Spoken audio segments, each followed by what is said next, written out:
Hello viewers, শুভ বিকাল। যেহেতু গতকাল শুক্রবার ছিল, তাই কুমিল্লা শালবন বিহার থেকে ঘুরে আসলাম।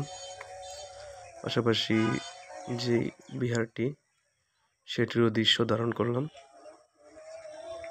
তো ভিডিওটি আপনাদের কাছে কেমন লাগছে একটু কমেন্টস করে জানাবেন। পাশাপাশি আমার এই চ্যানেলটাকে সাবস্ক্রাইব করে রাখবেন, যাতে নিত্য নতুন আরও সুন্দর সুন্দর ভিডিও আপনাদেরকে উপহার দিতে পারি।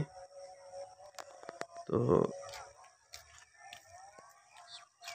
এখানকার যে পরিবেশটা আসলে খুবই চমৎকার। যেহেতু বিকালবেলা আমি গেছিলাম, তার জন্য অনেক চারদিকটা খুবই ভাল লাগছিল দেখতে। আর আপনারা যারা যাবেন বা দূর দূরান্ত থেকে আসবেন, অবশ্যই আপনারা বিকালটা বেছে নেবেন, কারণ বিকালবেলার ওয়েদারটা অনেক ভালো থাকে সকালের থেকে। আর একটু আগেই যাবেন, যাতে আপনারা সবগুলো স্পট ঘুরতে পারেন। আশেপাশে অনেক সুন্দর সুন্দর স্পট আছে।